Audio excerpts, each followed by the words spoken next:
Boa noite a todos. O nosso tema, que é uma frase que foi dita ao médium Chico Xavier pelo espírito André Luiz, ela sintetiza a reflexão que desejamos fazer nesse instante. O coração da cultura é a cultura do coração. Na última oportunidade, nós abordamos a educação da alma como sendo a alma da educação. Também uma frase do espírito André Luiz. Educação e cultura estão profundamente interligadas, porque o mundo inteiro, desde que as famílias começaram a se formar, desde os tempos imemoriais, percebe naturalmente essa necessidade de se constituir a formação do caráter, da personalidade, bem como de se estabelecer critérios de costumes, de atitudes que vão caracterizar as tendências das pessoas, os pequenos clãs, as grandes cidades, os países, o mundo inteiro. E a cultura passa a ser o tema primordial de investimento dentro da sociedade. A educação, ela tem o seu valor, embora sendo considerado relativo, porque a cultura, como se entende na atualidade, ganha todo o espaço para aquilo que seria a educação como prioridade. Então nós não podemos dizer que a educação é o grande investimento do planeta, porque não é, definitivamente não. Porque ainda não entendemos a educação como sendo a formação dos sentimentos. Já a cultura, a gente começa a considerar que seria um conjunto de hábitos de um povo, de uma nação, ou até de um planeta. E em cima dos processos culturais se estabelecem programas que são confundidos como programas educativos, mas a rigor, educação é uma coisa, cultura é outra. São temas interdependentes, embora se correlacionem, uma vez que ambos visam estudar, direcionar a formação antropológica da própria sociedade. Então, a frase de André Luiz nos remete a esta reflexão. O coração da cultura é a cultura do coração. Praticamente, voltando à mesma conclusão conceitual que os espíritos superiores fazem, incluindo o nobre Allan Kardec, do que seria educação. Para a doutrina espírita, tanto a educação como a cultura, que são extremamente importantes para a formação da própria sociedade, não estão no foco ideal. São tentativas, são iniciativas, todas elas louváveis, que se fazem ao longo dos séculos, pelo bem da própria humanidade, mas ainda não alcançamos a essência, nem da educação, nem da cultura. A própria frase, já vezes repetida aqui, a educação da alma é a alma da educação, faz com que se perceba que uma verdadeira educação é aquela que constrói um caráter enobrecido. Quando se fala em caráter enobrecido, nós estamos falando das virtudes humanas, que já são, teoricamente, para a maioria de nós, conhecidas. Quando se fala em cultura, a frase agora está nos colocando diante da mesma possibilidade do conceito de educação. Porque o coração da cultura não seria apenas analisar os costumes dos grupos étnicos, das coletividades, e se espalham pelo planeta. Porque o coração da cultura, aí sim, passaria a ser a cultura do coração.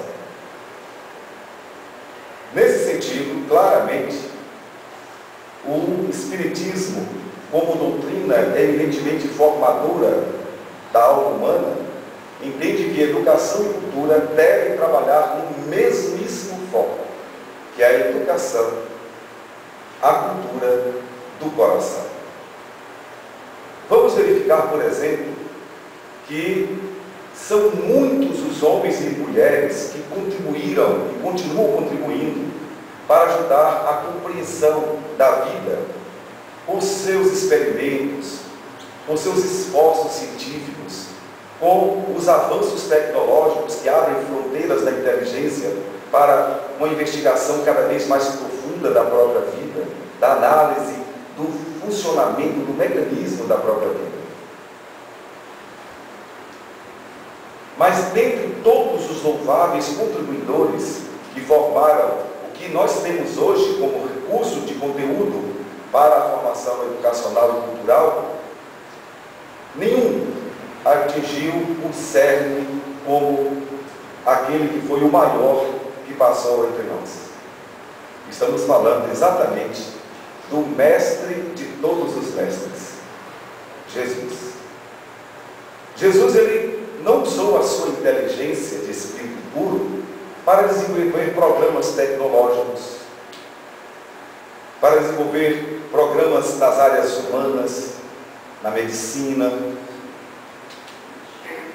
nas ciências de um modo geral, na biologia, na química, na astronomia.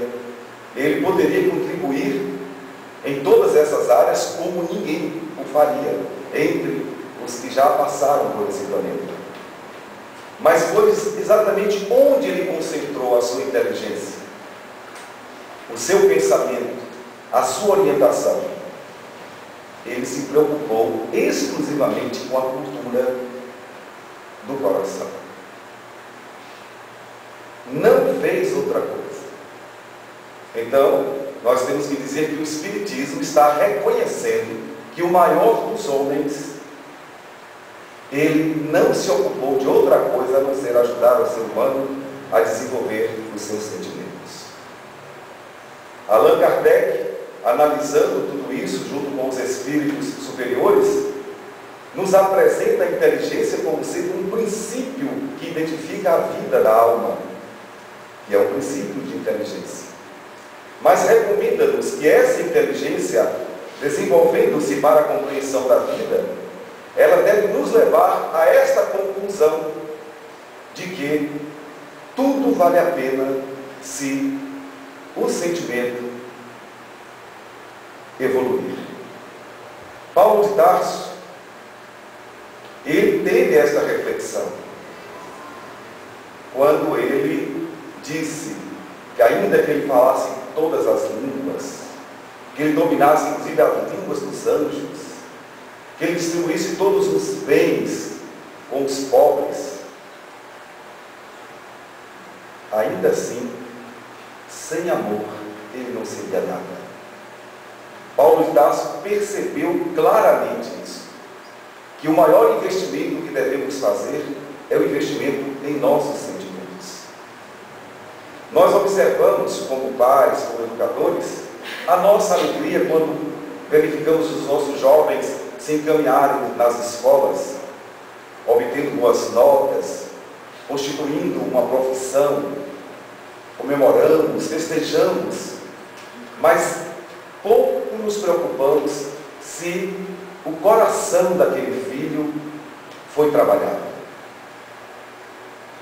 Júlia, segundo consta no livro Contos do Além, do escritor Humberto Ferreira, ela era uma criança perseverante e desde cedo ela se dedicava, apesar de poucos recursos financeiros da sua família, à leitura. Ela lia muito e no âmbito escolar ela sempre se destacava pelo seu desempenho, pelo seu esforço. Era muito criticada por causa disso. Às vezes diziam que ela era metida, que estudava para se aparecer, tirava nota 10 só para se exibir. Aliás, é sempre assim, quando alguém se esforça, é natural que os preceitos da inveja surjam de tudo quanto é lado, é natural mesmo. Há até um tipo de bullying que se nota hoje contra os bons alunos. Os alunos que são eficientes e procuram valorizar o processo educacional, pedagógico nas escolas, eles estão sendo perseguidos, estão sendo ameaçados. Alguns até apanham dos maus alunos, porque os maus alunos queriam que todos fossem maus alunos, que ninguém se destacasse, para que o fracasso de todos não fosse percebido por ninguém. Mas quando um se esforça e se destaca, é lógico que se incomoda os outros. Então, os bons alunos acabam sendo vítimas do seu esforço. E Júlia era assim, dedicada, estudou o quanto pôde. Quando chegou no período do vestibular, ela fez o vestibular e passou em 4 grandes universidades, nos primeiros lugares. Depois, alguns dos seus colegas que não conseguiram se sair bem, especialmente aqueles que a criticavam durante muitos anos e que estudaram juntos na mesma escola, eles que pregavam a vida livre, sem compromissos, sem disciplina, sem perseverança, cada um faça o que quiser, há de ser tudo da lei, no estilo infeliz de Raul Seixas, com sua sociedade alternativa, liberdade sem disciplina, sem responsabilidade. Mas eles tiveram o cuidado de chamá-la. Ela que sempre foi criticada por todos eles. E eles então queriam saber dela qual era o segredo, qual era a fórmula do seu sucesso. O que eles tinham que fazer para chegar onde ela chegou. E ela disse logo assim: olha, quando a gente vai fazer o vestibular está medindo todo o nosso histórico, todo o período escolar, desde o ensino fundamental. Estudar apenas naquele momento para fazer uma determinada prova de vestibular já é um grande erro. Quem quiser se sair bem, seja aluno estudioso sempre. Então, a leitura perseverante me fez chegar onde eu cheguei. Além da leitura, muita disciplina. Eu procurava estudar todas as matérias com dedicação, mas aquelas matérias que eu tinha mais dificuldade, eu me dedicava muito mais tempo, inclusive deixando de participar de lazer, de festas diversas em família e outras populares, para me dedicar justamente naquelas matérias que eu tinha dificuldade. E eu também, ela dizia, tive uma formação religiosa. Desde cedo eu frequentei as aulas de evangelização espírita, minha família é espírita. E ali eu aprendi que a gente também deve contar sempre com a serenidade, com a calma, para resolver qualquer situação difícil e não abrir mão jamais da oração. Inclusive na escola, eu tinha cuidado todos os dias de orar por todos os professores, mas eu orava com mais cuidado ainda, com mais dedicação em relação àqueles professores que eu não gostava, ou cujas matérias me causavam dificuldades. Este conjunto de medidas me trouxe até aqui, com esta menor dúvida. Veja-se que é toda uma vida de preparação. Em relação à cultura do sentimento, nós temos que produzir esse empenho durante toda a encarnação. Não adianta a gente, na última hora, resolver ler um livro, ler o Evangelho, fazer uma prece, buscar uma religião, para se sentir salvo das agruras, das vicissitudes da vida. Então a recomendação é que a gente cuide do sentimento o tempo todo. Que não dediquemos apenas aquelas pequenas horas ao trabalho religioso, especialmente no nosso caso, que somos espíritas, e que buscamos a orientação religiosa espírita, com regularidade, frequentando cursos, frequentando reuniões de divulgação doutrinária como esta, de caráter público, que não fiquemos exclusivamente nesses momentos, mas que observemos que desde a hora que a gente acorda até a hora que a gente vai dormir, todos os dias deveremos estar com essa preocupação constante, como fez Júlia em relação à sua formação escolar, em relação à formação do coração, da cultura do bom sentimento, da educação da alma, por assim dizer. Mas, por outro lado, nós, até com muita dedicação, muitas vezes nos entregamos a projetos importantes, relativamente importantes. Muitos de nós estamos ocupados com a nossa profissão durante quase todo o tempo. E à medida em que vamos progredindo profissionalmente e que a renda financeira também aumenta, a tendência é que a nossa dependência daquela profissão crescente se torne cada vez maior, a ponto de podermos chegar ao ponto tal de não mais cuidarmos dos nossos sentimentos, de sermos totalmente ocupados por uma atividade até mesmo digna, profissional. Jesus, a esse respeito, ele dizia que não se pode amar a dois deuses, porque você vai odiar um e vai amar o outro, referindo-se à nossa tendência de amar as coisas materiais. O dinheiro, o poder, a fama, são valores que nos atraem por demais. E se nós nos dedicarmos a esses valores, eles vão sucumbir todas as outras possibilidades. Vão dominar 100% todos os nossos pensamentos, toda a nossa inteligência. Daí o alerta de Jesus voltado para o coração sobre a alegria, o entusiasmo, a fascinação de quem consegue juntar bens materiais, que fica cada vez mais feliz quando ganha mais dinheiro, quando consegue ampliar os seus bens. Uma felicidade que logo se vê frágil. É como diz uma frase lá do nosso Evangelho segundo o Espiritismo, dirigindo-se especialmente aos ricos de bens materiais: ó ricos, quando os vossos cofres estão cheios, não há sempre um vazio nos vossos corações? Porque todos os valores materiais são insaciáveis. Quanto mais você tem poder, quanto mais você tem dinheiro, mais você quer ter mais poder e mais dinheiro. E chega a um ponto que você se esquece completamente de que você é um espírito, filho de Deus, e que precisa prestar atenção na frase do nosso mestre, o mestre do coração, Jesus, ao dizer: nem só de pão viverá o homem, mas daquilo que é espiritual. O tempo todo, a pregação de Jesus se voltou para isso, para a renovação de valores do coração.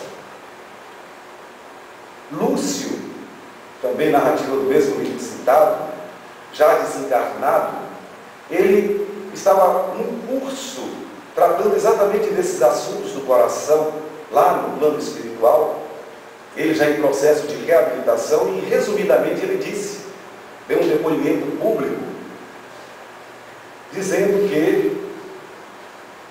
ele havia se dedicado completamente à sua profissão e se tornou um empreendedor, e os seus negócios cresceram tanto que ele não tinha tempo para mais ninguém, nem para a família, nem para ele mesmo. Até que um dia ele veio a desencarnar. E para sua surpresa, ele se encontrou em um lugar onde só existiam pessoas frias. Inclusive o lugar era frio, por demais.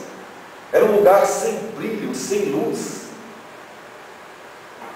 E ele percebeu que o que estava acontecendo com ele, com todos que estavam ali, é que eles estavam com o coração completamente vazio, ou vazios. Eles não tinham sentimentos, eles não passavam de máquinas, de robôs que usaram inteligência exclusivamente para amealhar bens materiais e foram sendo engolidos pelo progresso material que tomou conta de toda a vida, inclusive do próprio sentimento.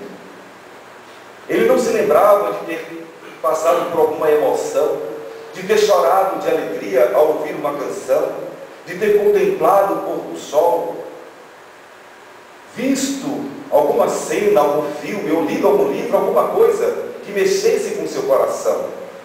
O tempo todo o seu mundo eram os números, os valores, os lucros, a produção, a ganância, a ambição. E ele era rodeado de muitas pessoas, mas ele percebeu que tanto ele como as outras pessoas não passavam de máquinas humanas produzindo bens materiais. Eles não tinham sentimentos. Lembrou-se até mesmo das festas que eles costumavam ter no final de ano para comemorar os grandes lucros. Ele percebia que naquelas festas tudo era fantasia, era hipocrisia. Ninguém era amigo de ninguém de verdade. Tanto que aqueles que fracassavam eram imediatamente retirados da rota dos amigos, que estavam bem-sucedidos. Ele experimentou esse vazio profundo na alma depois da desencarnação.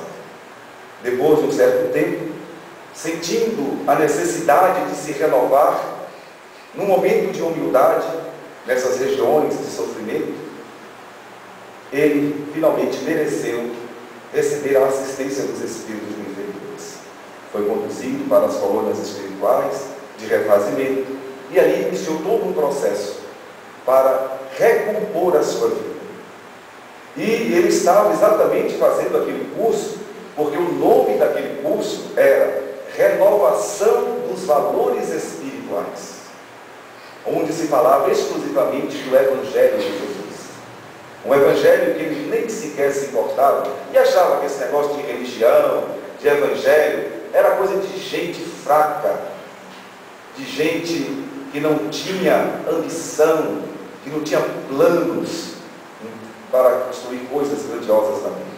Porque para ele os valores só existiam no possuir, no ter. Não via que a riqueza estaria no sentimento.